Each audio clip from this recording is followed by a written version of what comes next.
All right, guys. Yeah, after going back and looking at the tape, there was a lot of good things that we did in the game, and yet there's some things that we got to get cleaned up. I think there was, a couple of targeting issues in the run game that we've got to, improve on. A couple of penalties which cost us. In particular, the penalty on the extra point, was a big penalty, caused us to have to kick the ball to the returner, and that was their best field position to start the game. So that was, a negative that we got to get cleaned up. I think defensively, our third down stats weren't where they needed to be. It was probably more of a product of what we did on second down, getting them into too many shorter yardage situations, which caused us not to be as good on third down. We were much better in the second half than we were in the first half. And so, look, I think, when you get, come off a game like that, everybody kind of feels good about the outcome of the game, and yet there's a lot of things in there that we have to clean up, and so that's what we're in here today, hard at work on doing, and then we'll turn our attention to Philly. How's Taysom doing this morning? Taysom's doing good. He feels good, and I don't know if we've gotten all the results back on. He went and had some more imaging today, but I think we avoided anything real serious. Can you tell us any more about what it was, the chest? We're just going to go with chest. Is that what it's going to say on the injury That's what it's report? going to say on the injury report. Yes. What was it that you had to check for them, to make sure? I think you just had. I mean, that'd be a better question for all the medical people than anything else. He has a chest injury. It's nothing that's serious, and so he'll be in the rehab process just like everybody else is, and we'll kind of go from there. What makes an injury, besides the obvious ones, serious enough that the X-rays at the stadium wouldn't be able to? Again, that's probably a better medical question. You want to ask me about run game or how we stop somebody from being able to throw the football. I mean, I'm probably better equipped to answer those questions. I'm not quite as good at answering the medical questions. Just when a player goes to the hospital, it seems like. Yeah, look, I think sometimes there's things that are precautionary. You want to make sure everything's okay. And so we went about whatever that normal medical procedure is, and Taysom flew back with us on the plane, and he's back with us today. So we'll just monitor him throughout the week, and see what he can do, see what he can't do, and go from there. I'll ask you about the run game. Okay. I'm better equipped to answer that question. What have you made of your coach's willingness to run on third downs, and you all been pretty successful, especially in those kind of third and short, third medium? Yeah. Well, look, I think it's all about making the defense have to defend the whole gamut of plays, defend the whole field. I think sometimes you make it easy on the defense when you just want to drop back and pass it all the time, and allow them just to rush the passer, and in particular when you're facing a team that rushes the passer as well as Dallas can. So I think that's just something that's always part of the arsenal, and you have it available to you, and it's just really about making that call at the right time. And specifically in the red zone, I mean, that was an area of emphasis for y'all as well, correct? I think y'all are averaging almost 5 yards to carry inside the 20. So what have you liked from that? Yeah, well, to me, to be really successful in the red zone, both offensively and defensively, I think it starts with the ability to stop the run and the ability to run the ball in the red zone. Look, the field shrinks down there. There's a lot less windows to throw the ball into. But if you're able to run the ball effectively, and now all of a sudden, teams are having to bring more people down in the box, it opens up a lot more that you can do in the passing game. And so I just think that's something that we believe in is the ability to run the football. really wherever we're at. And look, also understanding that a majority of the points in our league are scored through the air, so you have to be able to throw it too, so. The fact that you are able to run the football with the offensive line that had many questions coming into the year, how satisfying is it that they're dominating the run scrimmage so far? Well, look, I mean, the good offenses that I've been around here, have always started up front, with a good offensive line, ability to run the football, ability to protect the quarterback. Yeah, we're 2 games in. I think our offensive line 2 games in have played well. And yet there's still a lot of things that I think we can improve on. So I think, the focus for us is not, let's start patting ourselves on the back. The focus for us is, how are we going to improve and how are we going to get better? Because this is a long season. We're only 2 games into it. How did Kool-Aid McKinstry look on the film? Yeah, I thought he did pretty good. I mean, fundamentally, technique-wise, I thought he graded out really well. I thought he did a good job up on the line of scrimmage, press coverage, getting his hands on receivers, running with the receivers down the field. And so I think for his first time out, I was really pleased with what I saw. And I thought his aggressiveness and his tackling, and his willingness to, get involved in contact, I thought was an improvement, and it was good to see. Why this, we probably should have asked you this summer, maybe we did, but, he was really running behind John Charles and John Wright for most of the summer. And what did he have to earn to kind of maybe get some looks with the ones more during the summer? Well, look, I mean, he missed all the spring, and so that was the first part. The second part is he needed to get into football shape, which he wasn't in when we first got started. So that put him just a little bit behind the 8 ball.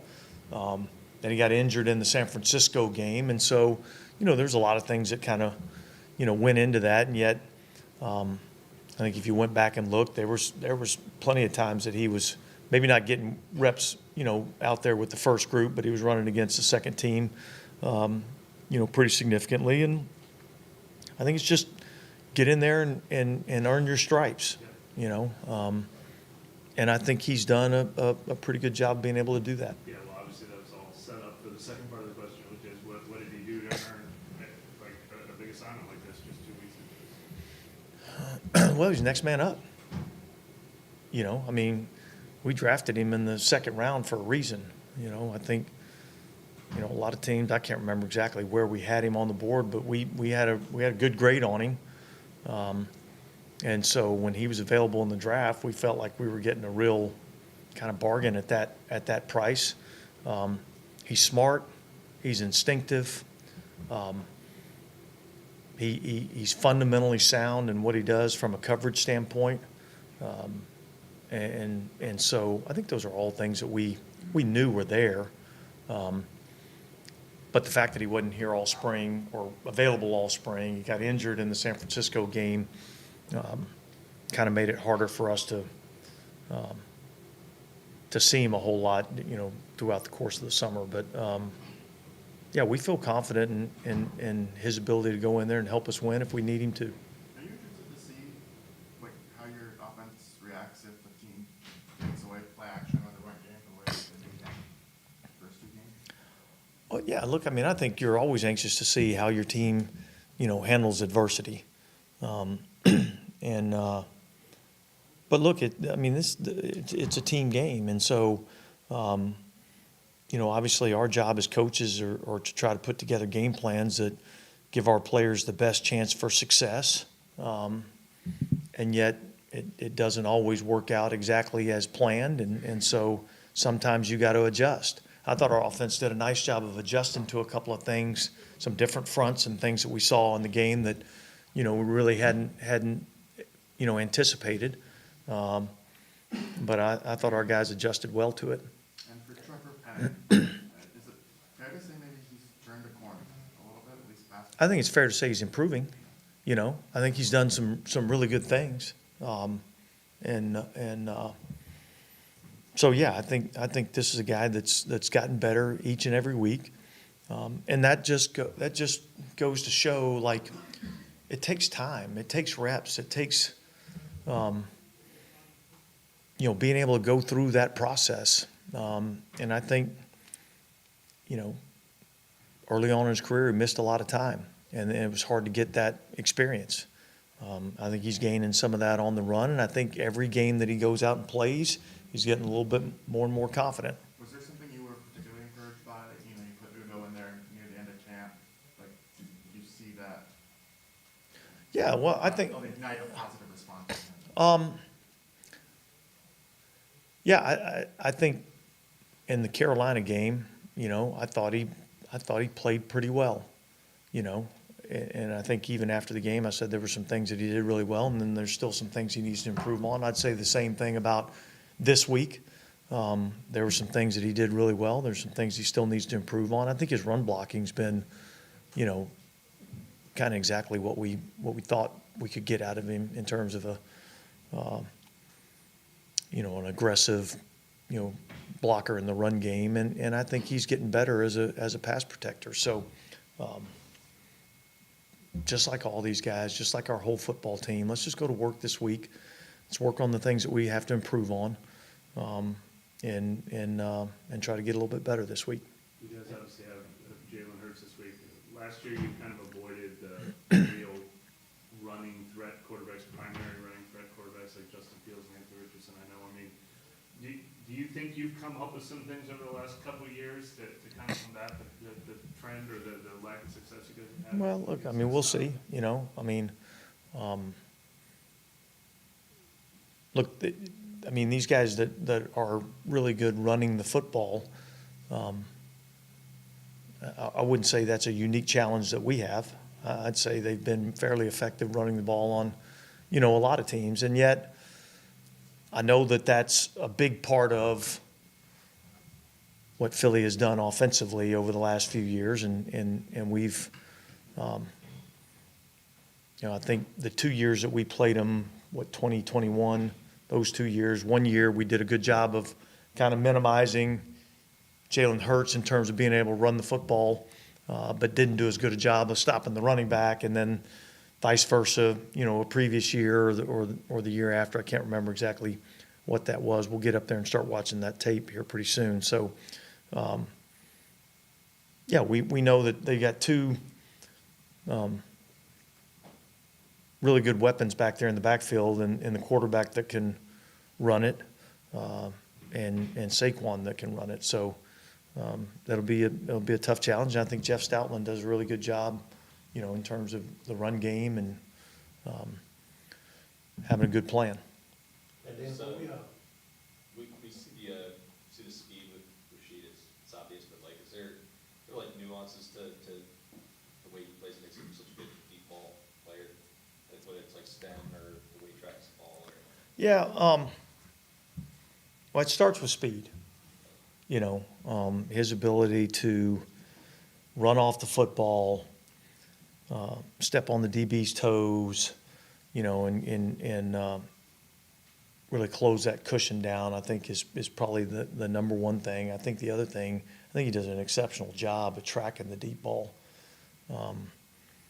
which sounds easy, but it's probably not as easy as he might make it look sometimes. But yeah, I think it's, and look, I think Keith Williams, Dub, him and Daenerys have done a good job with these receivers and helping them in terms of being better route runners, more disciplined route runners. Their technique's better, and I think they still have a lot of room to grow, and I think they'll still get better as the season goes on. And then when we talk to Clint during the week, he always kind of comes across as kind of no nonsense, he's really locked in. Is that kind of what you see in the building? That's pretty much what he is. Yeah. Look, he's detailed oriented. He works extremely hard. Puts a lot of hours into his preparation. And he, along with the rest of the staff, do a great job of teaching and setting the standard, for how we have to operate offensively. And I think that's shown up in the first couple of weeks. Are there some things you learned about him over the last 2 weeks that maybe you didn't know? Um, in the interview? Well, look, I mean, I never been on the sideline with him, so how's he going to call the game? I don't know that. I'm getting a better feel for that. My deal for him has really just been, man, just call the game, be aggressive, play the game to win. And I think he's doing that. And I think our players appreciate that, and I think our players are responding to that. Fans were obviously really excited about the win, and a lot of the national shows led with this win today. How do you approach the noise? Do you embrace it at all, or do you have to find a way to block it out? Yeah, I would say that obviously in the world that we live in today and technology the way that it is, there's so much information that's out there. It's hard to avoid seeing what's being said. All right, so I'd be lying to you if I said I don't ever see any of that stuff. Okay, what I would tell you is we weren't listening to that or paying attention to that before. And there's no reason for us to start listening to that or paying attention to that now. There's a way that you win in this league, and it has nothing to do with what's being said about you outside of your building. It's about how you prepare. It's about the standards that you hold each other accountable to, and it's about your unity as a team and your belief in the way you have to win games. And formulating an identity, and I think, we're beginning to do that. The negative side of that doesn't help, or can it help sometimes if you choose to channel it? Yeah, look, I mean, I think everybody, took offense to how we were viewed. Look, in the outside world, in our own city, you know what I mean? And look, look, rightfully so. We haven't performed the way that I think we're capable of, and so it really was incumbent upon us to make some changes and play better, and that's what we're in the process of doing. You helped Marshawn out to keep his injury from getting worse. How often do you find yourself basically telling world-class competitors, hey, I want to see it, keep yourself in this moment? Probably more than you would expect. There's a big picture view to everything that we do, and this game is extremely important, and it's the most important game of the season, and yet it was game number 2, and so there's going to be a lot of important games that we're going to have to play throughout the course of the year, and so. I think him and other players in the past, I know we did the same thing with Cam Jordan when he had the orbital bone fracture, so it happens more than you think. These guys are highly competitive. They want to go out and play. They want to compete. And sometimes it may not be in the best interest of the team. All right. Thanks, guys. Thank you.